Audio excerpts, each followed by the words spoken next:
Bismillahirrahmanirrahim. Assalamualaikum warahmatullahi wabarakatuh. Ketemu lagi dengan Eka di channel YouTube Discuss, diskusi bareng Eka Anas.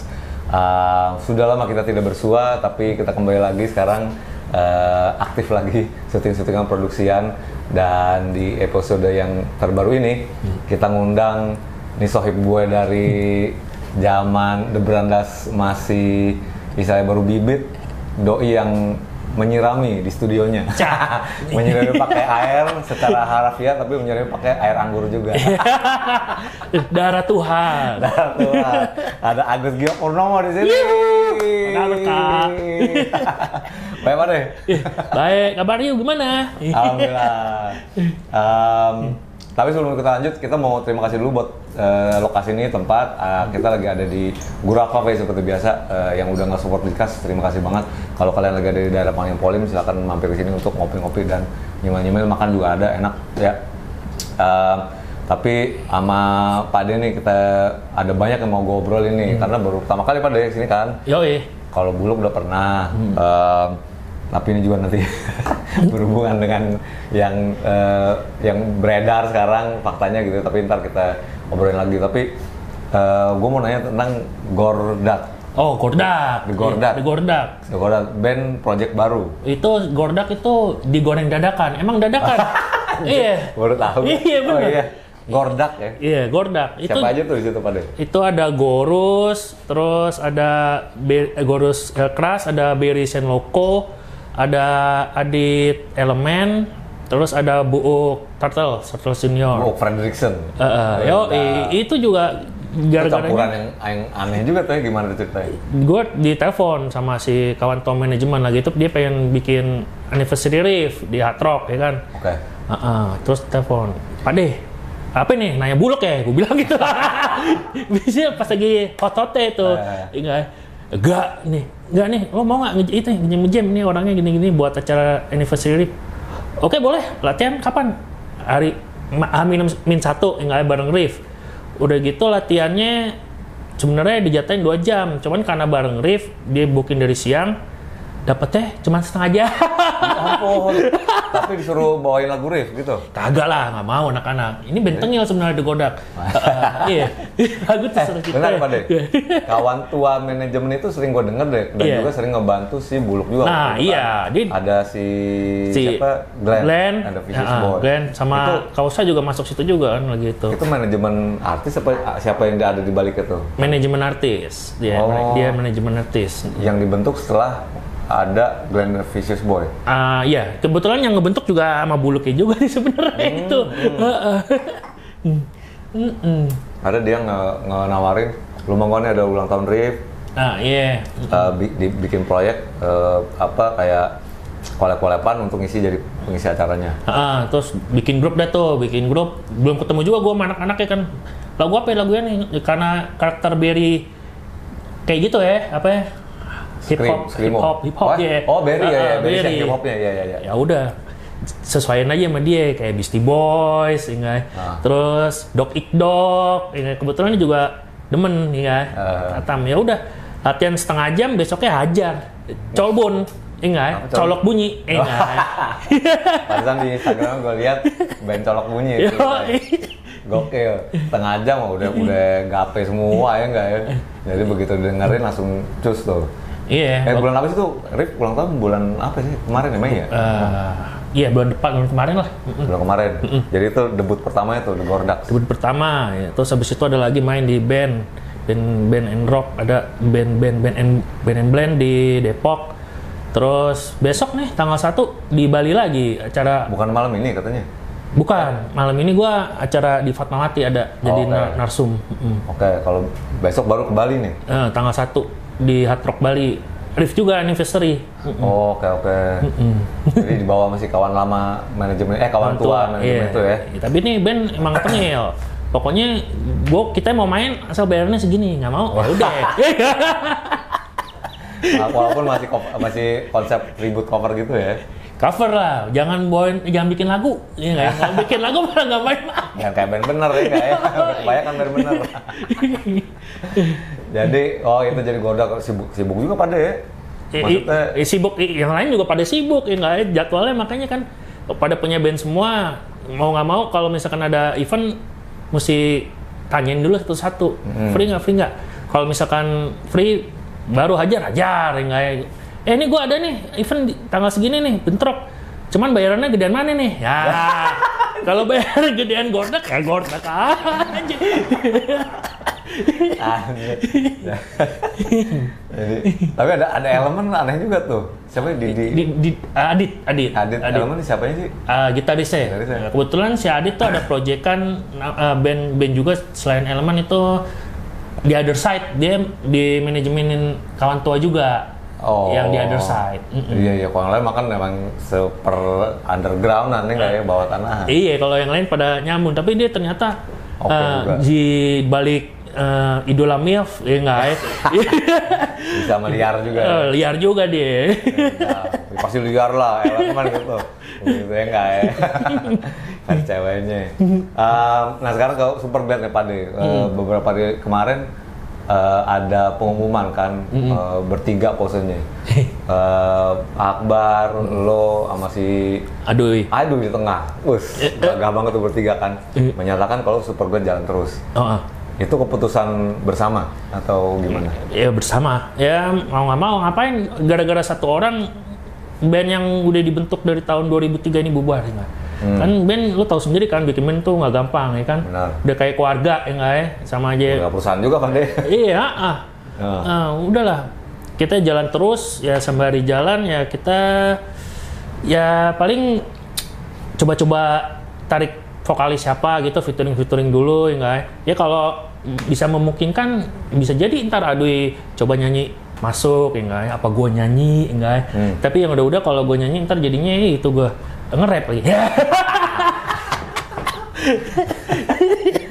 Lo mestinya bikin judul lagu Pak De, satu lagu yang ciptaan lo judulnya Iya Nggak Satu lagu Iya Nggak Iya Nggak Bojok tuh. Gue orang yang istilah Iya Nggak dari dia. Iya Nggak Tapi Pak De, itu udah keputusan bersama ya. Ternyata kalaupun nggak ada frontman misalnya yang emang udah kuat di situ. Iya, emang susah kan ganti vokalis tuh pasti susah karena itu frontman dan ngebentuk karakter band itu, ya kan? Ya mau nggak mau kalau misalkan belum ketemu sampai kapan, tetap aja kita jalan terus bertiga. Ya kita coba suruh Aduy nyanyi, apakah masuk apa enggak. Dan bikin materi baru yang jelas, bikin materi baru, rebranding SG, rebranding SG. Yeah. Itu rencana kedepannya anak-anak rebranding dengan logo baru, dengan musik yang lebih muda, ya, tergantung vokalis, ya kan. Pokoknya sedang dipikirkan. Calon udah ada vokalis. Calon udah ada. Kandidat, cuman baru mau dites itu minggu depan. Di trial dulu ya. Iya, kalau materinya udah ada, materi single udah ada. Anak-anak Hero sendiri gimana fans Superbad? Kebetulan mereka pada tahu juga kan kasus Buluk yang sebelumnya. Ini kan yang ini udah 3 kali nih. Yang sebelumnya katanya Pak De, kalau bisa SG jangan sampai bubar, enggak ya. Superbad itu bukan Buluk doang, Superbad itu lo Akbar, enggak ya. Iya. Udah makin panas kan anak-anak iya sih. Panas. Kemarin sempet down juga sih pas Buluk. Kayak gini lagi kabul. Aduh, mau gimana nih? Jatuh, terus apa yang bikin lo akhirnya bangkit lagi? Bukan bangkit sih, kayak lihat-lihatan lagi bertiga terus gimana nih jadi nih? Terus memutuskan untuk jalan terus apa tuh? Ya itu dia. Dari fans-fansnya juga minta. Dari Superbad Hero-nya juga, terus dari emang dari gue-nya sama Bartnya juga mesti jalan terus. Dan sebelumnya kan udah tanda tangan tuh Buluk tuh di atas materai yang kasus kedua. Kalau dia ngerugikan kasus sama itu nama baik Superbad sama gitu lah, dia mengundurkan diri. Nah, itu kan anak-anak juga udah mikir pasti kalau dia kayak gini lagi mesti tetap jalan lah, ya kan? Oke. Apapun keadaannya. Nah ini mungkin ini dikit pada yang maksud gua, ini udah jadi bahan pembicaraan banyak orang dan semua kita di komunitas musik skena kita lah ya, itu bilang mengagetkan juga enggak karena udah kasus yang terjadi ke beberapa sekian kali, tapi yang gue tahu kan baru kedua kali, tapi ternyata lu bilang tadi udah 3 kali nih ya. 3 kali. Ini bukan maksud gibah ya, maksud gua ini kan sahabat kita sendiri ya. Iya. Tapi kalau ini kan udah fakta gitu. Yang pertama itu kapan tuh Pak? Pertama dia kali ngilang tuh, tahunnya tuh lupa gua. Pokoknya itu kasus 2000 sebelum 2017. 14. Ya sekitar segitulah. Itu kalau nggak salah waktu itu dengan dalih pengadaan handphone CDMA. Iya. Gue sempat ditelepon masalahnya itu. Ya, lu diajakin juga ya? Iya. Mau nggak lo? CDMA dibilang gitu. Apa namanya? Masuk sekian ribu unit dibilang gitu. Tapi lu mesti invest dulu. Gue bilang, aduh, gue bilang gue nggak main gitu-gituan gitu kan. Itu yang pertama ya? Itu pertama. Oke. Nah, kedua tuh. Tapi itu sempat hilang karena hilang itu banyak juga itu. tahun berapa itu 2015? Karena gue kan, maksud gue juga bersinggungan sama lo pada kedor kan, maksudnya kita selalu ada kontak gitu, tapi kan nggak sering lah, nggak sesering dulu gitu ya. Buluk itu sosoknya selalu ada dan tiada, maksudnya dalam artian kayak kadang ketemu, kadang nggak ada, kadang di acara apa ada kayak gitu. Nah iya itu sempat biasa kalau belum tensin deh masih nongol ya kan. Tapi ya sama lah kalau mulai seret pembayaran ke yang diutangin, yang invest hilang udah kayak gini. Iya. Terus dia muncul lagi yang ngaku-ngaku diculik lah, di sama debt collector lah segala macem. Kebetulan yang diutangin, yang nyulik itu juga teman gua, enggak ya? Si sutradara siapa? Si Ucup. Di Batian. Oke. Itu salah satunya. Salah satunya. Ngamuk banget tuh kayaknya. Iya, dia pakai debt collector segala macem ya. Akhirnya perjanjian lah, tahu gimana. Akhirnya Buluk bisa nongol lagi. Enggak ya? Sebelum yang kedua. Nah, udah nih jalan lagi sama Supergrade kan. Mungkin dia kasih jaminan apa ke Ucupnya enggak ya? Dijanjiin tanggal apa, bulan apa lunas lagi enggak ya? Pas ditungguin nggak lunas-lunas dan dia bikin kasus lagi. Mungkin dia asumsi gue nih ya, buat nutupin itunya si Ucup, dia mikir lagi ya kalah-kelahan enggak ya? Bikin itu dia apa, helm Grab kata dia, bisnis helm Grab, pengadaan helm Grab. Enggak ya? Banyak yang tawarin, banyak yang kena juga. Itu 2016 2017 ya? Ya, itu dia tuh yang abis itu dia tanda tangan perjanjian ke Superglad. Abis itu baru hilang. Abis itu enggak, itu udah kedua tuh. Itu udah kedua, udah beres tuh. Itu iya, lupa gua. Enggak dong, kedua. Iya, kedua beres tuh 2019. Iya, itu ngilang kedua berarti. Sebelum ngilang kedua berarti dia tanda tangan. Sebelum ngilang kedua. 2017 itu ya. Karena gue dulu sempat ini intermezzo dikit ya, maksud gue pasti kan impactnya banyak ke orang sekeliling gitu, termasuk lo mungkin. Gue dengar banyak cerita kayak di mana lo lagi latihan, didatengin debt collector, dia ngabur-ngabur naik ke atas Spiderman ke genteng endorse sampai lari-lari ke tetangga gitu kan. Gue pernah kejadian waktu itu, gue nggak tahu lo inget apa enggak, kita mau di Maitrin waktu itu. Nah iya, yang Tony disangkain Buluk kan, iya kan? Tony disangkain Buluk diambil debt collector di Kayu Putih barengan gitu kan. Terus gue dateng nih ke parkir, ngeluarin alat-alat kan dari mobil, masih ada sama kru. Si Tony juga ngambil bawa gitar, tau di gandeng.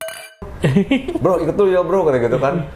Kenapa nih, kebingungan. Boleh nggak terus kenapa si Tony itu sama siapa nih? Wah kok dia ngambil sama gue mau sama dek tuh kenapa sih Tony gitu. Terus ada juga ngeliatnya kayak mencoba memprosesnya kenapa ya gitu kan. Ikutin gue bilang gitu kan. Terus kita ikutin, agak ada sekitar berapa meter, belok kiri ke samping mobil. Terus pas gue belok juga, dia lagi diiniin ada gerombolan gitu pada lagi nongkrong juga. Ini kan anaknya kan, ini si Buluk kan. Pas gue lagi nyamperin gitu kan, bang, maaf ini bukan Buluk, ini teman saya. Gue bilang, ini namanya Tony, bukan ini, nyariin lu mana katanya. Tuh pengen gue, loh bukan ini tuh, bukan. Terus temannya bilang, bukan kayak gitu kan. Ini nih dikasih fotonya gitu kan, gitu. Itu yang minta maaf ya, saya nggak sengaja katanya. Salah bang, gue bilang gitu kan. Maaf, aku nyari Buluk, tahu nggak, kenal nggak? Kenal gue bilang gitu. nanti manggung bareng kok sama gue bilang gitu kan. Ya udah ntar kalau misalnya ada tolong kasih tahu ya, dia bilang gitu. Kan di tongkrongan nih sampai kelar. Iya. Kan? Gue ke dalam ketemu dia, Pak De, gue bilang mana belum datang tuh. Gue bilang itu di bawah ada yang teleponin, katanya lo langsung telepon ya. Lo gimana lo? Ini baru masuk gerbang katanya. Lo bilangnya balik lagi, ada yang nungguin lo. Ada nggak mau buluk tuh nyanyi, guys, hero yang nyanyi. Ya itu gue jadi taksi ya kan. Cuma bertiga. Lo siapa yang mau nyanyi maju dah ke depan. Yoi. Penonton yang nyanyi. Gawat. Itu yang kasus pertama tuh ya. Iya, kasus pertama. Tapi itu gue ngerasain sih pada maksud gue kekisruhan yang dirasain sama orang-orang sekeliling itu mungkin masih dalam skala kecil ya. Iya. Ya nggak sih, gimana lu apa Akbar sama yang lain-lain? Iya, gue tiap itu diteleponin orang mulu, diteleponin temen gue. Ya, datang ke studio, nanyain buluk, ya kan? Capek kalau yang capek. Iya sih. Dia ngelakuin lagi kayak gini, ya udahlah, ya enggak. Sampai itu ada momen dimana nih sorry kita agak ini ngomong dulu ya, maksud gue juga dari berita yang ketiga ini, terutama kasus ketiga itu kayak percaya nggak percaya, yang bener sih Bul gitu kan. Tapi karena dia udah ngelaluin banyak teguran gitu pada gue juga nggak nyangka dia begitu lagi. Gue taunya pas Aduy ngabarin gue, guys, di grup kayaknya buluk ngilang nih. Nggak, itu pas nyokapnya sakit tuh, nyokapnya sakit sebelum menghilang. Besoknya buluk hilang, kenapa? Mungkin karena gue bilang coba cari di rumah sakit, kalau nggak karena nyokapnya sakit kali, buluk mau nenangin diri dulu, tunggu sampai 2 hari 3 hari, kalau nggak ketemu baru nggak lama gitu, udah 2 hari belum ketemu nih guys, coba lihat IG-nya sama itunya, katanya aduh nggak ada, hilang hilang. Wah, gue udah neng ini lagi deh, jangan. Terus akhirnya aduh dia ngomong, ini Pak De gini, deng, wah dia gitu lagi taunya. Iya. Karena ya gue nggak percaya dia kayak gitu karena udah banyak, misalnya udah banyak tegurannya lah, yang di jalan gitu sampai mau bunuh diri lah kan. Mungkin udah teman-teman udah sering lihat di berbagai channel peristiwanya terdokumentasikan lah, dia cerita sendiri gimana kejadiannya kan. Tapi yang kita nggak habis pikir tuh, pertama kok bisa lagi ya gitu. Pertama udah dikasih ada kesempatan, kok bisa lagi. Terus kedua, duitnya dipakai apa ya? Nah itu dia yang masih misteri, duit segitu banyak dipakai mana ya? Iya, karena nggak ada bangkainya, bener nggak? Maksudnya sampai bermiliar-miliar gitu nih, sekarang sampai hampir 3 ya kalau terakhir ini ya. Beli rumah sampai ada, beli pulau apa mobil kagak ada makanya, kagak ada cupang. Itu mah dari teori gembel gua sama Aduy itu, dia pakai Ponzi skema Ponzi. Gimana tuh? Jadi lo misalkan naruh 200 juta, dijanjiin bunga gede, misalkan berapa itu kemarin tuh dia naruh 20% apa berapa persen tuh dalam 2 minggu 3 minggu, terus dia narik sampai lagi 1 yang diputerin itu duit lo sama dia buat bayar dulu bunga. Dia ngambil paling cuman 5 juta 3 juta, iyalah bunganya gede ya kan. Iya. Tapi yang sisanya kemana?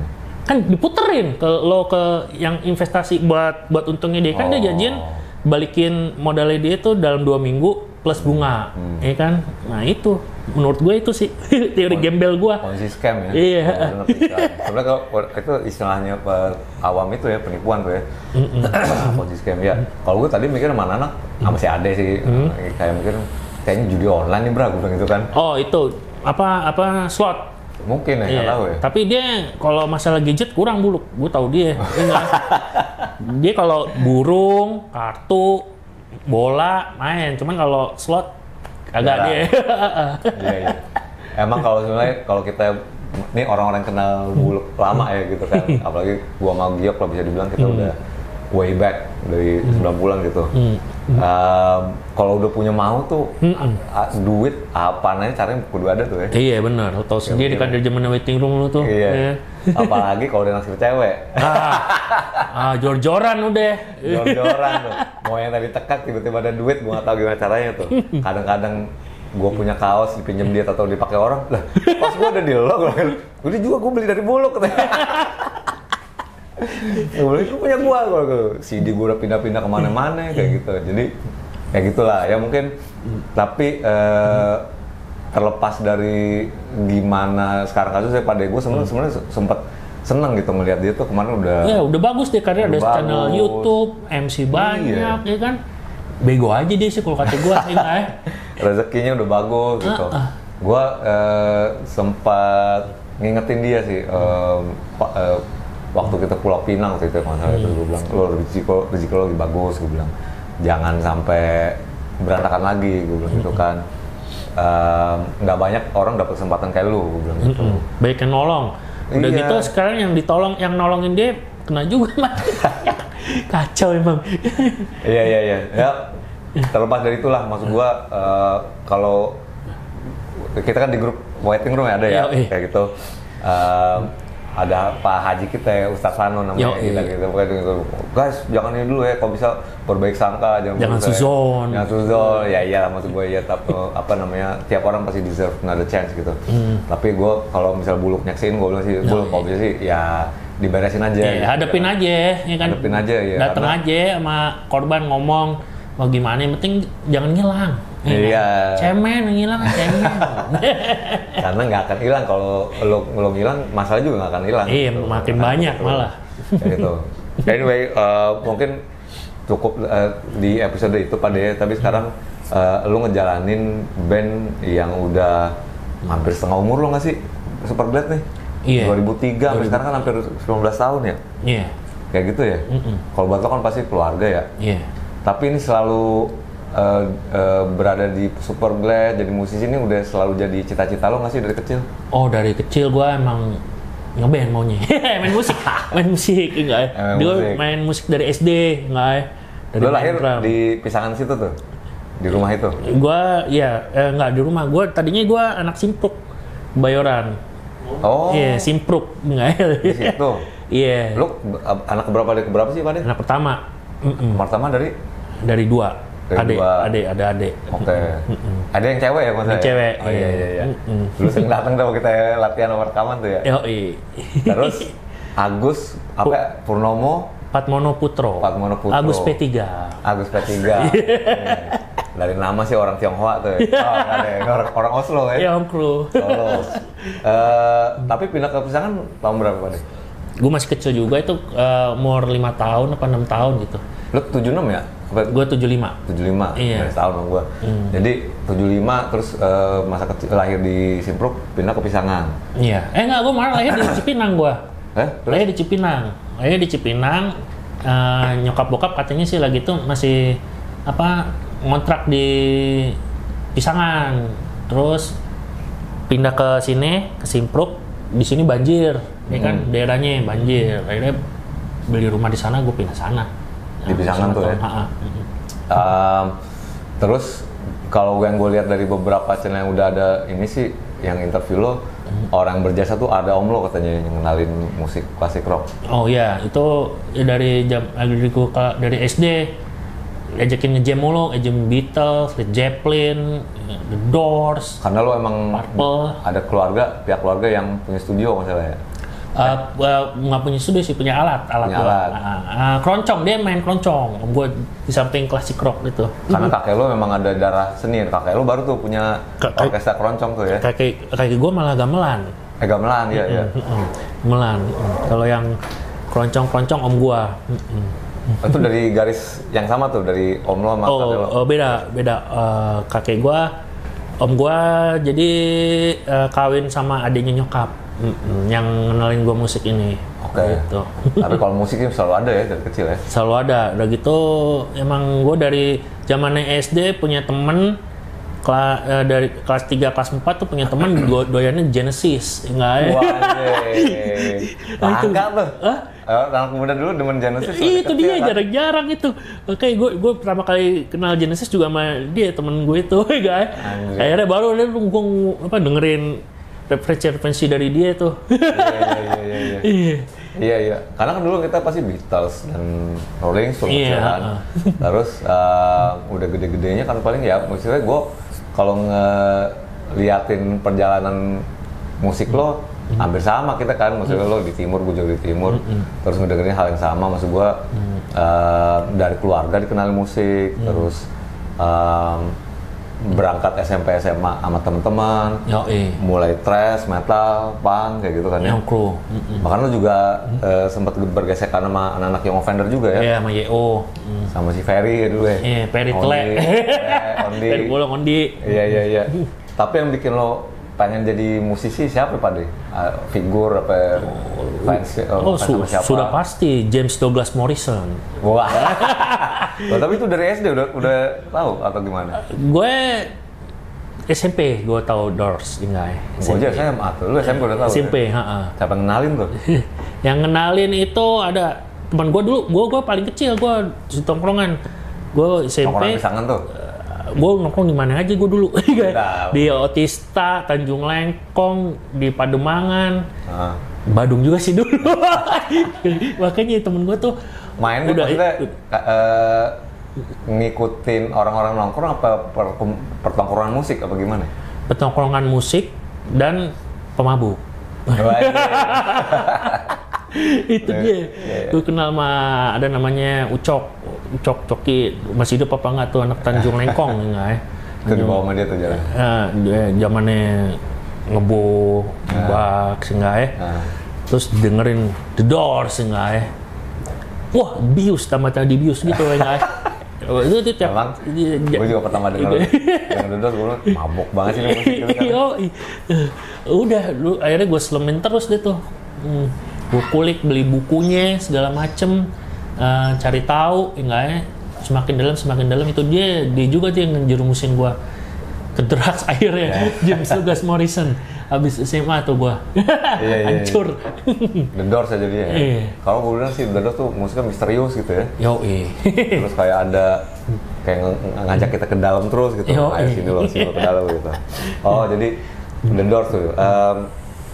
Tapi lo kuliahnya sampai 4 kali ini kan, 4 kali gonta-ganti.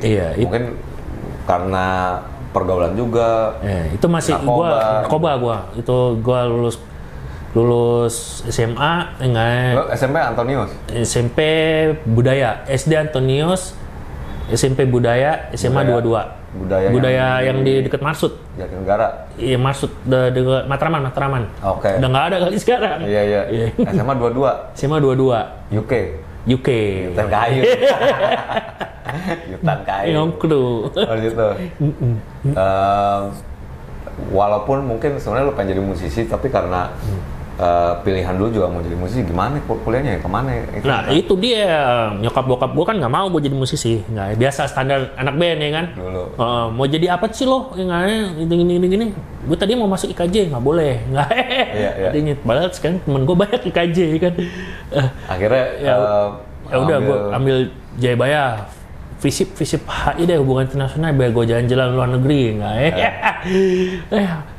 nggak beres sampai sono temen-temen begitu semua enggak. Iya. Jarum udah Pancasila juga pindah jadi gitu lagi, udah nggak bener ya enggak. Iya. Jadi tuh dulu tuh kuliah itu sebenarnya buat nyari duit gua. Kok nyari duit biasa, bon palsu, cetet bayaran padahal nggak masuk, duitnya buat beliin barang. Tapi ngeband masih jalan terus dong? Ngeband masih. Iya. Ya gonta-ganti aja lah maksudnya pasti. Iya. Ngejam banyak dulu zaman gua, zaman anak kampus. Oke. Walaupun itu lo lanjutin, tapi mungkin karena ada gangguan itu ya, mau gangguan sih maksud gue. Ya lo kan namanya main bergaul. Karena dulu ether sih endemik banget ya. Tiap kemana-mana 2 meter ada. Betul, kemana-mana ada. Jadi susah untuk menghindari gitu. Kita juga gue juga dengar cerita-cerita lo jatuh terpuruk lo kayak gimana. Sampai sebulan koma katanya. Itu gara-gara ether ya. Gue sampai akhirnya yang gue inget tuh di Doors waktu itu, gue 99 pulang kuliah dari Australia, terus dibawa sama anak batin lu ke studio lo tuh. Kamu tuh masih warna-warni kan? Doi masih gondrong, masih gondrong polem. Terus gue inget tuh duduk sama lo di depan pintu studio, terus lo ngerokok. gila nih katanya, gue udah habis berapa puluh juta nih buat bikin studio lu. Gue bilang, emang lu sebelumnya ngapain Yok? Gue bilang gini. Wah gini gue, wah makanya begini, daripada habis buat begini mulu lu gitu kan. Yang gue bikin nih, katanya studio kan gitu, oh iya oke. Terus mesti jadi nih band nih, dibilang waktu itu mau waiting room ya. Iya. Kayak gitu. Lu kan setelah berpetualang tapi ini dulu deh Pak deh. Gitu. Itu mungkin titik paling rendah lo ya yang sampai sebulan koma ngilang. Iya, koma. Gue ingat sama ini lo siapa ya? Pembantu lo dulu tuh yang orang Jawa. Oh, Jo apa nok. Iya, Jo lah Jo. Yang mendok banget. Iya. Oh gitu. Waduh Mas, dulu aku ngikutin pas Geok. Nah, dia tahu gue dari zaman dulu. Wah, Mas Geok kata gitu. Udah dulu Mas katanya naik mobil, ngebut Mas katanya. Berapa kali kebalik gue. Iya, ngebut Mas, udah gara-gara ketagihan katanya mau jadi PT itu kata gitu. Aku dulu Mas Geok, Mas jemput Mas. Apa nabrak katanya begitu. Terus si orang tuh ngejar nemenin lo tuh ya. Siapa namanya tuh? Si Jo ada Jo. Si Jo ya? Asisten lo tuh ya? Hey Jo. Tapi dia yang nganterin lo kemana-mana yang maksudnya kan, jadi saksinya kali mungkin gitu ya? Iya kan biasa lah, kan nyokap juga tahu gue kan berapa kali masuk rehab ya nggak ya. Jadi gue kemana-mana dulu mesti ditemenin. Dan tapi temenin gue diem lo ya. Mencari barang ya nggak? Paling parah kayak gimana sih Pak dulu lo? Itu. Maksudnya gimana ya, cerita perang war story saya lah gitu, lo pernah dikejar-kejar polisi, mau masuk kantor polisi lo gimana? Kalau masuk kantor polisi nggak pernah malah zaman dulu, karena gue main cantik, nggak? Yeah. Bikin orang mati sering gue. Anjir, maksudnya ngasih terus orang ode gitu? Iya, sering, karena dulu gue juga nggak zaman etep kan jualan juga? Gimana, iya biar muter lagi gue jualan juga. Iya dari rumah tuh dari muter-muter gue dulu biasa ngambil di Kambal, Kampung Bali, BR, Batu Raja. Tapi apa yang bikin lo akhirnya memutuskan kalau udah nih kelar, terus gue mau seriusin kegiatan bermusik gue? Udah gue badan udah capek juga, udah gitu udah banyak almarhum yang gue bikin ya kan. Abis koma itu banyak cerita di koma, lo lihat di channel-channel lain deh gue cerita tentang koma. Kalau diceritain di sini lagi nggak ada ya? Di channel namanya Astronaut Urban, di situ itu juga si kembar tuh cerita dengan jelas tuh ya. Episode lo lagi koma ya di dunia lain lah. Tapi apa yang bikin lo akhirnya kelar nih, udah nih gue mesti beresin nih? Kelar lah, samping itu gue juga mikir nyokap bokap gue juga ya kan.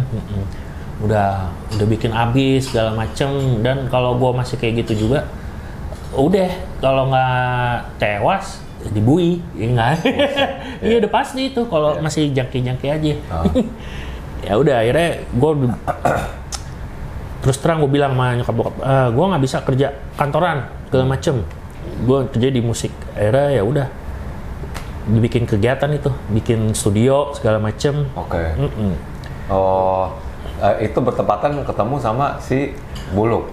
Gue bikin studio, ya kan, baru kan, terus anak-anak WR latihan di situ. Kebetulan tuh pas lagi bikin album propaganda, bawain Puya sebelum rilis album. Ada perkusinya, dia nggak ada pemain perkusi, ya kan? Ya udah, terus nanya ke gue, Yok, lo bisa main perkusi? Bisa, gue dulu di YO kebetulan main drum sama perkusi kecil, bawain jazz addiction, ya kan? Bisa, belum punya alat tuh gue, ya udah. Akhirnya bisa gue beli perkusi, kan? Katanya belum udah ujung-ujung kan? Ya itu juga ada kalau lo lihat episode waiting room di episode discuss sebelumnya itu cerita sama Buluk tuh ya, gimana lo bergabung kayak gitu. Sebelumnya juga lo kan udah sering di band Top 40 juga ya kalau salah ya? Top 40, iya. Top 40 bawain Santana. Ya macam-macam lah ya. Macam-macam lah. Dan posisi juga gonta-ganti. Gue perkusi di Top 40. Oh emang lo tadi perkusi ya? Gue drummer tadinya. Cuma kaki lo panjang sebelah. Gue stres gara-gara nggak bisa double pedal. Enggak, Iya. Udah dulu kan kalau nggak Kenapa double sih panjang kecil pada dari kecil tuh? dari kecil gue panjang sebelah. Yang kanan panjang. Yang kanan panjang, yang ini kecil. Ada beda berapa senti? Ada. Oh, gue nggak tahu deh. Pokoknya kalau diri gue, iya gitu. Nggak bisa. Dan paling susah gue kalau ketemu WC jongkok, gue nggak bisa jongkok. Jadi beraknya berdiri, setengah berdiri. Jadi mesti duduk ya. Yo, Padahal kalau berdiri kata bulu kan ada gaya tuh sambil rokok begini sambil begini. Biar balance. Oh gitu. Tapi dari kecil bawaan Dari gitu. kecil. Ya? Jadi makanya nggak bisa drum. Cuma alat kayaknya lu bisa serba bisa tuh. Bisa, betul bisa. Emang dari kecil udah berkutat di musik aja, jadi lu belajar gitar, bass gitu ya. Iya, otodidak. Terus gua coba les buat baca not doang sih, nggak stres juga tahunnya les. Fingering gua salah, nggak. Yang bener gini-gini, salah, bodo amat. Yang penting gua tahu notnya kayak gimana. Kita gue kembangin sendiri aja gitu. Yang penting tahu teorinya. Kalau les buat les. Jadi kebanyakan lebih baik otodidak sama teman-teman nongkrong lah ya. Iya, dan ngulik kan dulu kan kalau kita lagi demen lagu kita kulik. Kita dengerin kaset, bukan ini main di mana, jreng, oh sama nih nadanya, oh gini, aku sini perlai. Enakan gitu. Nah, terus lo di waiting room kan, dan gue menyaksikan juga lagi mana mutasinya pergantian waiting room dari mungkin lo masuk dari propaganda ya. Propaganda terusin ke abu musik kayak gitu.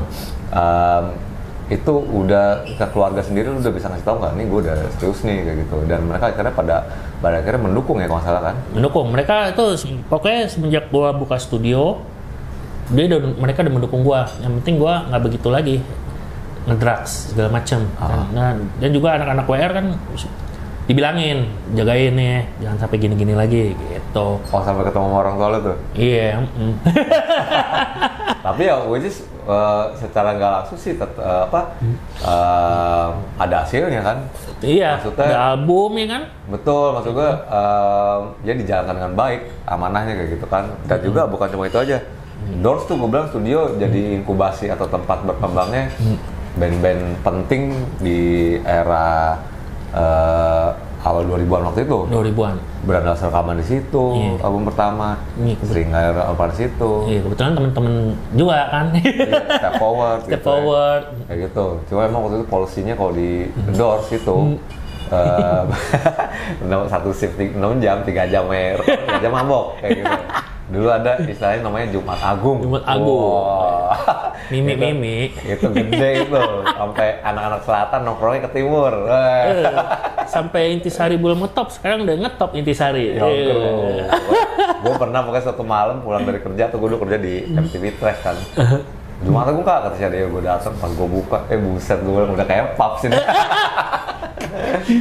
Kayak gitu kan, padahal studio doang tuh ya. Iya. Dulu kan masih kecil dulu, belum ada yang, ini kan masih belum ada yang di sebelah sana studio gedenya. Jadi dulu sampai tangga yang tempat recording, terus tangga situ doang kan. Orang semua itu anak-anak. Yang gede tempat latihan belum ada? Belum ada dulu tempat recording. Kayaknya udah ada yang itu, Pak deh. Enggak ya? Itu ada tuh pas Fable Tech tuh baru dibikin itu. Oh, ya pokoknya dulu gitulah di Doors tiap Jumat malam itu pasti tempat nongkrong tuh. Kayak gitu, gue sering banget di situ. Wah enggak lah, atau udah nyampe rumah, gue bilang gitu kan, kok dari kasur aja gue dibawa masih Ruli dulu, dibawa adek gue kan kayak gitu. Pokoknya banyak korbannya tuh di situ. Dan terakhir gue dengar katanya siapa ya, si Ray ya, ke kelompok Rumah Roket. Iya, itu. Sampai minta ampun. Banyak. Banyak deh ya korbannya tuh. Bukannya korban sih, itu sebenarnya Mimi itu obat jujur, ya nggak? Ini kan kalau habis Mimi pasti ngomongnya jujur, ya sama tes fisik. Tes lambung. Lu bener nggak sih katanya levelnya tinggal 1 lah, apa gimana? Bukan tinggal 1, itu gue tahun 2005 apa 2007 gue kena DBD, ya kan? Demam darah, dirawat, dicek semua. Ternyata gue ada kena hepatitis C. Ya Hepatitis C itu mungkin zamannya gue jarum suntik. Terus diperiksa-periksa, fungsi hati gue tinggal 10%. Oke. Nah, udah gue pengobatan suntik Pekintron itu setiap seminggu sekali, Pekintron minum obat selama setahun, enggak ya, lama-lama capek juga buku begitu, enggak ya udahlah bodo amat, nggak diterusin, nih obatnya minum aja lagi, minum jamu, bodo amat. Karena kalau tes medis apa gimana rutin nggak? Nggak juga, sekarang males. Nggak ada keluhan bagaimana Pak De? Keluhannya gue kalau capek doang paling, kalau terlalu capek itu kadang sini mulai berasa kayak apa sakit gitu ya? Tusuk-tusuk gitu ya kan. Terus ya lemas gitu kalau kecapean. Tapi diistirahatin aja. Iya, istirahatin aja, tidur, minum air putih. Cocok kalau udah fit lagi mimi lagi. Tapi anak udah ada kan? Udah perempuan dua-duanya. Iya. 2 cowok cewek. Cowok cewek. Iya. Yang satu 10 tahun. Yang satu pengen SMP. Udah 12 berarti ya. Terus yang satu yang lagi yang cowok, yang satu cewek yang pengen SMP. Yang tua. Yang kedua tuh pengen kelas 5. Oke. Itu sering di-smash gua, bapak mabok. Nanti sekarang gua udah sering diajarin lagi kalau tidur. Kalau lagi habis kelas gua ke balik tidur, udah waktunya mau nganterin sekolah belum bangun, diajarin sama anak cowok. Allah Akbar.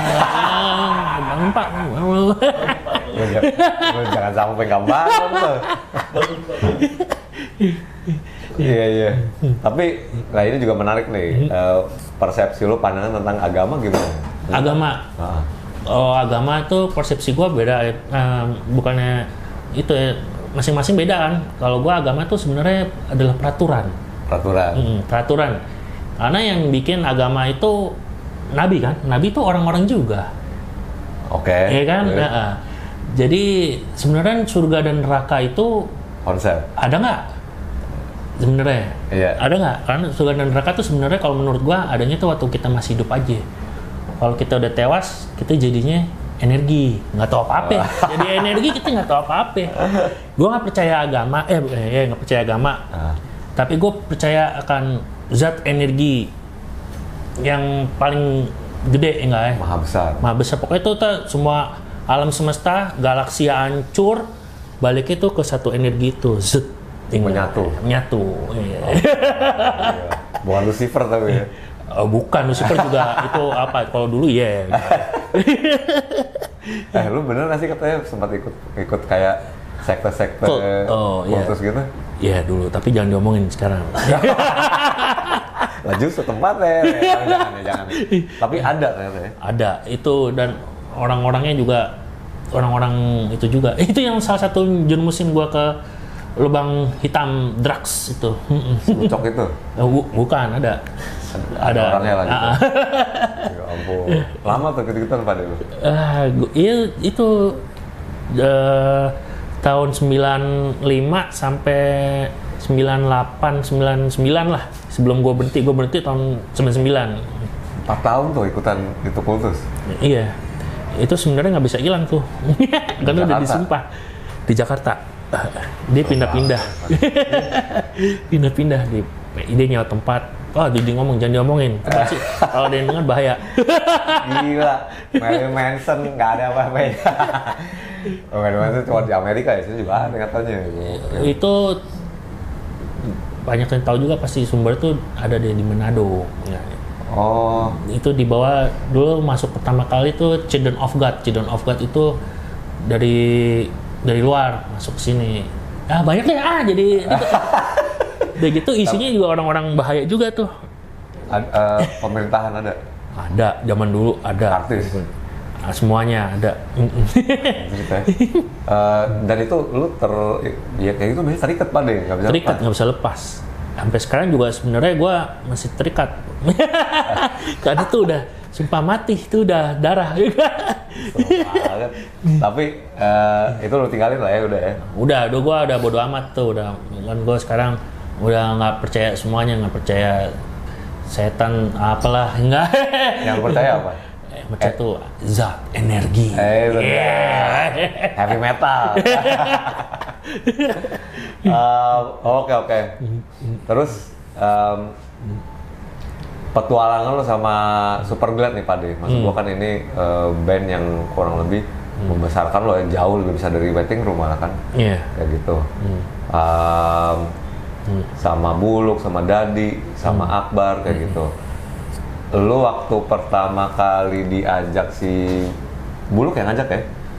Nah, sebenarnya iya, gara-gara Waiting Room juga itu. Iya. WR pada kagak hilang-hilangan, nggak latihan, pada nggak datang. Yang datang gue, Dadi, Akbar, Buluk, ya nggak ya? Daripada nggak ngapa-ngapain di studio ngejam, nggak ya? Iya. Ngejam, ya udah bikin band aja, ya nggak ini enak nggak jelas nih, nggak boleh datang ya kan? Pada tapi sibuk kan kerja. Proyek lu sebenarnya waktu itu nggak cuma Superglad aja, kalau nggak salah lu ada sama si Buluk bawain jiwa ya, bikin jiwa. Oh iya, itu jiwa itu. Ini proyek iseng. Terus maunya kayak melankolis dark gitu, gotik gitu katanya. Terus udah ada lagu ya pada ya. Iya. Apalagi selain itu lo bikin Coffee X, iya. Kayak post rock kayak Tools dan Perfect Circle ya. Lo Buluk juga sama si Andre Panjul ya. Iya, Panjul. Itu main di pensi SMA 3, ditimpukin lagunya lama panjang. Lagu 15 menit juga nggak ada ngerti, semua udah pakai wig semua. Lagu sendiri. Lagu sendiri. Oke. Apalagi tuh di era itu transisi itu tuh. Banyak yang lain sih, banyak tribut gitu. Tapi lo ngerasa nggak waktu lo sama Superglad lo ngerasa ini beda nih, ini maksudnya ini band penting nih gitu? Berasa dong, pasti berasa. Kalau nggak berasa nggak gue terusin. Apa yang bikin lo akhirnya memutuskan untuk terusin dan kayak ini beda nih, ini patut dipertahankan, itu kenapa? Nyambung, enggak ya? Ngejamnya nyambung, enggak. Gue Akbar taunya demennya glam rock. Kalau nyambung makan udah dari WR. Iya benar. Dan pas lagi ngejam itu udah kayak kawin, enggak ya? Udah tahu lah. Ngejam, wah ini pas lari ke sini nih, udah ikut ding. Udah flow ya. Ya udah kayak bersenggama dengan instrumen antar instrumen. Iya, pas ngejam. Jadi udah kawin lah istilahnya. Ya, udah kawin, udah tahu maunya player yang lain kayak gimana. Mereka pun udah kayak gitu, taunya pasti lari ke sini. Paling di polesnya itu pas lagi recording. Recording baru dipikirin. Kalau ngejam kan nggak dipikirin, dirasain. Ngejam dirasain, cet, direkam di handphone di mana lah, cet, masuk recording, didengerin lagi, cet. Wah ini kayaknya kebanyakan bare, cut. Wah ini kasih singkup, gini. Nah baru poles itu pas recording. Biasanya kalau anak-anak. Belum mastering gitu ya? Belum, masih recording sebenarnya bikin lagu juga tuh. Lirik malah terakhir tuh Buluk bikin lirik terakhir. Bahasa ikan dulu biasanya kalau ngejam. Iya. Dulu gitu. Belakangan naruhnya. Cuma lu juga kan kalau nggak salah peran lu di Superglad di produksi juga tuh. Kan di situ ya? Iya, produksi. Lu ngerekam karena zaman dulu dari The Brandless Recording juga kadang-kadang kalau yang megang ada Mas Yuli juga dulu nama engineer-nya. Mas Yuli sekarang udah Lalang Buana deh. Kemana gitu. Tapi awalnya bareng sama bego sama kita tuh. Iya kan awalnya juga gue belajar ya kan, ngetes ya berekaman. Dan lo juga kadang megang tuh gitu. Cuma di Superglad memang lo yang bertanggung jawab di departemen produksi ya? Produksi dalam teknis ini segala macam.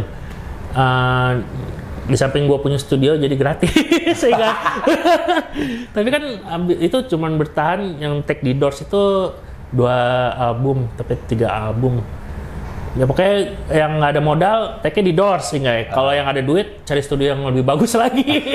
Enggak kalau ada modalin ada produser ya. Iya. Itu apa kayak yang sofa merah gitu ya? Itu kan ada budgetnya buat nyawa studio segala macam, ada produsernya lah yang modalin. Kalau ada itu ya balik ke Doors. Tapi biasanya juga kan lu materi demo pasti demo di Doors, matenginnya di Doors. Jadi pas take di tempat yang beneran udah tinggal jalan aja. Lo ngebelajar itu juga sendiri, engineer, teknik kayak gitu-gitu. Gue sama Papa Lepi. Halo Papa Lepi. Iya. Tempatnya dia. Ganti ke Doors gitu. Oh, terus ngajarin basic-basicnya. Nah, iya teori segala macam terus oh ya udah. Ya udah. Di samping gua habis itu gua bikin kursus-kursus juga ambil kursus sound engineer segala macam. Itu kalau sama Superdeck kayak gitu pada ya? Kan dari album ke album tuh biasanya gue lihat ada konsepnya tuh kan. Itu si Buluk konsepnya tuh bareng-bareng. Bareng-bareng. Nah, jadi Buluk punya ide, Barce punya ide, gue punya ide. Kita duduk sama-sama. Nih next buat album, nextnya kayak gimana nih mau larinya? Kalau misalkan dari selera masing-masing pasti berantakan. Terus lo lagi dengerin apa nih Bu? Nih gue dengerin ini Jimmy Eat World ini, Barce. Lo dengerin apa nih? Ini. Gue dengerin apa ini. Ya udah. Kita dengerin masing-masing, brainstorming yang didengerin sama teman-teman kita yang nggak kita dengerin. Terus kita ambil nada-nadanya dari masing-masing yang mereka dengerin itu. Yang enak, wah kalau Jimmy Eat World enak pas lagu ini part drum ini nih ya. Di kita nggak ada tuh kayak gitu tuh. Ya, coba masukin, nah gitu aja paling. Nah, terus bassnya dibikin kayak ini, oh iya nih, ini enak nih bass, coba gitu. Kayak gitu aja lah. Ya, kira-kira begitulah. Tapi nggak bisa dipungkiri kalau yang disorot tuh kan si Buluk pada ya. Kayak gitu. Seberapa besar sih peran masing-masing gitu, sebenarnya di balik layar gitu ya? Balik layar Buluk paling besar. Masalahnya dia tuh lirik. Oke. Nada nyanyi dan lirik itu dia, ya kan? Oke. Jadi musiknya ngikutin dia nyanyi. Oh jadi dia keluar melodi vokal dulu apa gimana? Kan dia main gitar juga, jret gitu. Tapi biasanya dia kalau main duluan lari ke Social Distortion, ya kan? Oh, nah, itu yang jadi pagerin sama lo pada. Iya, dipagerin, dibelokin ke sini, kemana gitu. Emang Mike-nya kayak jauh ya. Oh gitu. Terus keputusan artistik kayak klip, sampul, merchandise gitu bareng-bareng. Tapi ya balik lagi ke Buluk gua sih biasanya gitu. Iya, yang memutuskan. Iya, sama Barce sih. Ya, tapi yang masuk-masukan tuh biasanya dari Buluk, terus gua kasih lagi juga dari gua masukannya sama-sama dah. Terus tinggal dirembukin. Enggak ya. Kalau lo bisa sebutin satu-satu tuh, tiap personil apa tuh? Kalau jemput nama Buluk gitu, yang pertama keluar di kepala buat lo apa? Buluk. Nah. Buluk itu apa maksudnya? Ya apa? Image-nya gitu. Image-nya? Leader, apa tukang ngibul. Oh, tukang ngibul. Berry, Profesor Berry gue bilangnya. Buluk tuh Profesor Berry. Bukan si Berry-nya, si Dandi. Berry. Ini profesornya. Ini Profesor Berry. Makanya tuh kalau misalkan yang baru kenal Buluk, pasti kemakan omongan dia. Kalau orang-orang lama kayak lo, gue pasti udah tahu, ya kan? Jadi, ya dia pintar ini sih gue, pintar PR-ing sama ngelobi. Kita tadi nggak bisa tuh bisa dibisain sama dia tuh, gitu kan ya? Jangan-jangan ada Suzuki kali di bibirnya, ya kan? Itu yang kena sama dia orang pintar semua sebenarnya tuh, ya kan? Oke, kalau Buluk kan profesor bohong. Jadi blee. Blee dia tukang itu tuh apa? Tukang ngiler, maksudnya blee bukan blee itu ya. Tukang ngiler. Manusia paling irit juga, ya nggak ya? Irit sama pelit nih? Irit sama pelit beda tipis, ya nggak ya? Iya, terus Berry juga, berak juga, ya nggak ya? Tapi profesornya Buluk. Kalau si Barce irit juga. Kalem. Tapi nggak apa-apa, mesti gitu. Biar ada yang ngatur juga keuangan Supergrade, nggak ya? Jadi jelas, jadi kalau keuangan Supergrade lari pasti ke Barce. Iya. Kalau diserahin ke Buluk tahu sendiri, ya nggak? Kalau segala sesuatu ke Barce. Jadi dia tahu hitung-hitungannya. Ya mungkin dia berdarah padang karena jago hitung-hitungannya, Bar ya, guys. Kalau lu apa ya? Peran lo atau image lo? Kalau gue cheerleader lah. Gue gak ada apa-apa gue. Dan ngebabokin anak-anak. Si Buluk tuh tapi nggak mabok ya? Nggak pemabokan dia? Sekarang nggak. Dulu kan iya masih minum kan? Kayak gitu. Ya maksudnya untungnya nggak lari ke narkoba Pak deh. Nah kalau narkoba tambah habis. Iya. Narkomek gitu ya. Komek, iya. Dari dulu narkomek nih. Oke. Ini perjalanan pada ini sekarang kan udah album demi album, naik turunnya di iniin, bahkan sekarang mungkin di titik dimana, hujan terus ya? Udah banget. Pokoknya dimana lo lagi di bawah lagi nih sekarang mungkin. Iya, kembali ke nol. Dari nol ya, SG. Ya, tapi lo udah dicanangkan di sosial media, di publik, kalau kita akan baik lagi. Oh iya, harus jalan. Lagi dipikirkan nih ke depannya. Rencana pengen bikin single buat nunjukin tuh Superglad tuh masih ada dan masih semangat untuk bikin karya. Iya. Iya. Udah ada single tinggal recording, workshop recording. Udah kebayang belum maksudnya apa ya, image dan musiknya yang jelas akan berubah semua. Berubah semua, di bandingnya semua baru, enggak ya? Iya. Kalau misalnya nanti di tengah jalan ada Buluk nongol lagi minta gabung lagi gimana? Bye-bye. Gak bisa, Gak bisa, sorry Bul. Mendingan bikin band baru lagi aja. Enggak. Karena ini penyakit lo bikin juga sendiri sih. Gak maksudnya, dia balik lagi mendingan kita bikin proyek lain lagi. Iya, mendingan proyek lain Jambo nama Superglad. Oke. Nanti Superglad jadi bantalan lagi sama lo kalau itu lagi kan. Udah segitu traumatiknya mungkin apa ini? Oh, udah cukup lah. Iya, udah 3 kali. Lu juga kalau salah kan di ekstrakurikuler lo sebagai orang produksi di balik layar produksi musik juga ada banyak pada lu megang engineering sound dari proyek banyak. Synchronize Fest. Lo pegang kan dari tahun 2016 sampai sekarang. Jadi kalau misalnya lu lihat tayangan Synchronize Fest yang di YouTube itu, soundnya doyan moles. Nyemplung. Tiap band tuh, Pak. Tiap band, semua band. Gila, lo yang mau perhatiin, lo aturin. Iya, gue yang mixing, mastering, sama pas lagi event mah minum doang ngeliatin. Yang penting data aman gitu doang ya kan. Kerjanya habis itu baru. Jauh dari boot Jack D, kalau nggak orang tua. Oh gitu ya. Terus sempat bikin juga kan tuh jamming box ya kan nama iya, ya kan. Iya, jamming box sama Mas Toen. Itu soalnya nih, lo boleh nggak jawab kalau nggak ini, tapi salah satu orang yang berjasa nutupin utangnya si Buluk itu Mas Toen katanya. Itu yang tahun kemarin, yang kasus kemarin dia termasuk berjasa juga. Tapi sekarang dia tahu juga masalahnya kan, ya udah lepas tangan juga udah. Wah Buluk, itu kemarin udah gue tolongin segini masih kayak gini juga. Udah penyakit mbah, gue kan manggilnya Mbak Toin, enggak?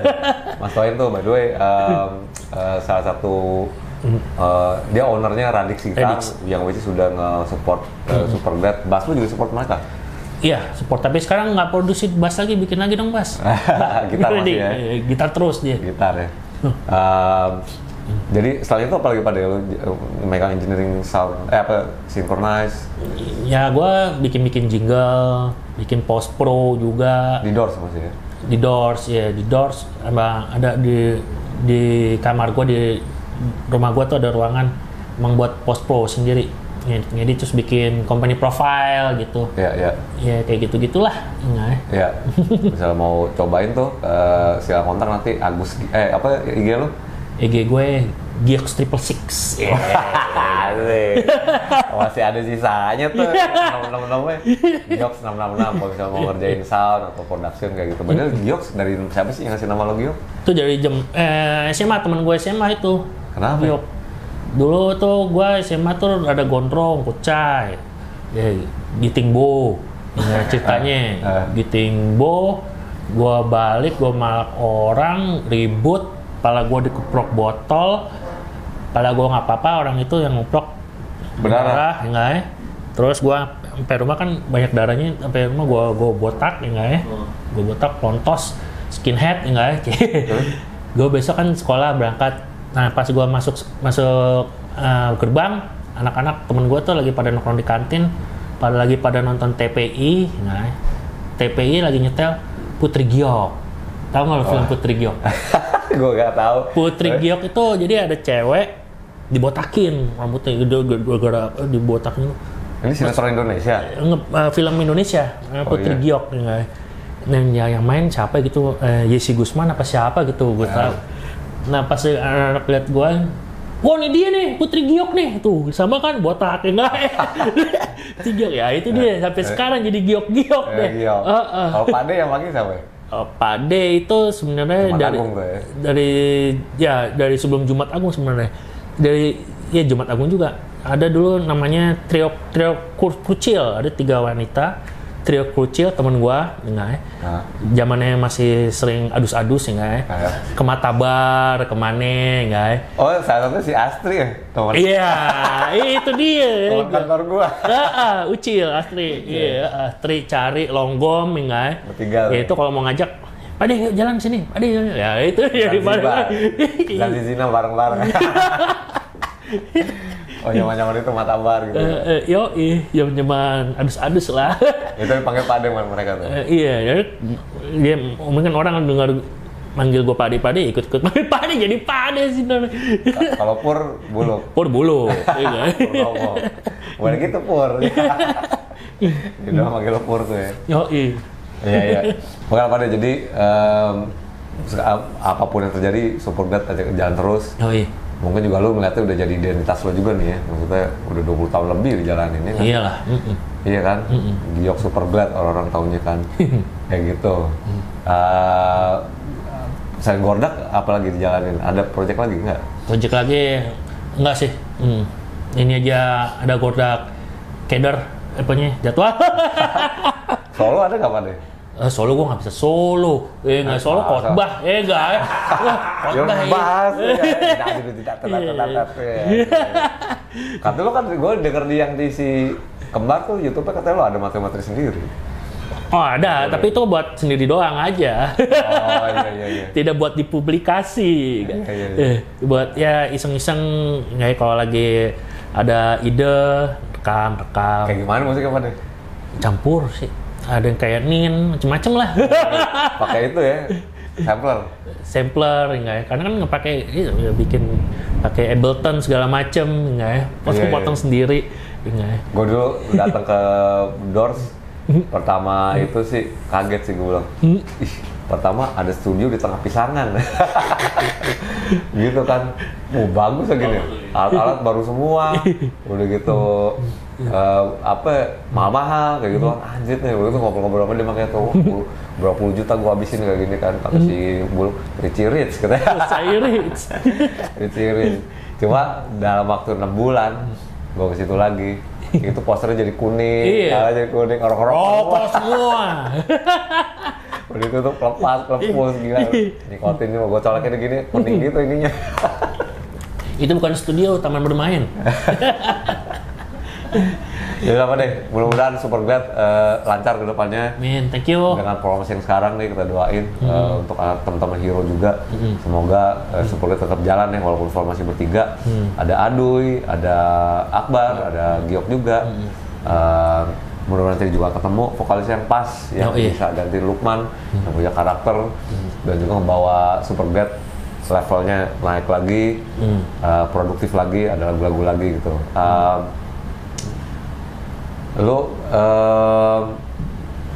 kalau yang sekarang dijalanin baru Gordak sama Superbad aja ya? Iya, ya masih karena nih Superbad dari nol lagi nih. Gue anak-anak mesti mikirin lari musiknya pasti beda, ya kan? Karena nggak ada Buluk. Kan Buluk kan selama ini emang karakternya kuat ngebentuk lagu Superbad juga, Superbad yang lama. Yang baru tergantung vokalis baru sama tergantung anak-anak sih. Superbad yang dulu kan terkenal dengan apa ya Pak ya? Ngebawa tema keseharian. Ya. Itu emang lirik kan dari pengalaman Buluk pribadi semua. Si Buluk, gue juga ngeliat kayak Buluk tuh kayak figur-figur kita juga. Anak dari kebanyakan orang, kelas pekerja, membawa hal-hal keseharian yang dituangkan di lagu Superbad. Yang ini akan ikut si vokalis juga, apa nanti lo akan meneruskan konsep yang sebelumnya? Menurut gua sih lirik itu bagusnya jangan dibuat-buat.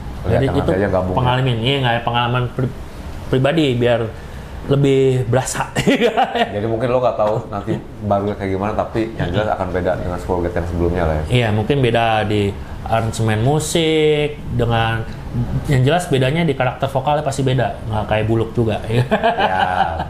Ya udah tuh teman-teman semuanya, tungguin aja gebrakan Superbad yang terbaru dan juga untuk teman-teman Heroes yang nungguin Superbad aksi kayak gimana.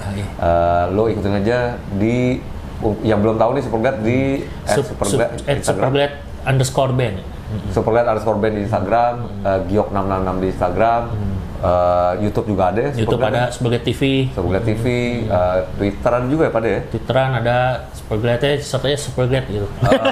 Facebook pun ada gitu. Manajernya sekarang siapa sih pada? Manajernya ada si Yuri, tapi dia mau brojol, udah mau melahirkan cewek. Enggak. Baru nikah. Iya. Ada Yuri betul. Ya nanti pokoknya di sosial media bisa dicolek lah nanti kalau misalnya mau ngajak dia sama Superblad. Oke. Terima kasih untuk teman-teman yang udah menyaksikan episode sekarang. Kita ucapkan yang terbaik buat Pak Ade masih banyak. Thank you Kak. Sama-sama. Sukses terus Amin. Discuss. Kalau kita barengan ntar ya. Beratas juga. Yang jelas kontak-kontak kalau misalnya ada produksi suara ke The Door Studio juga. Ya. Kita ketemu lagi di episode berikut. Assalamualaikum warahmatullahi wabarakatuh. Ciao.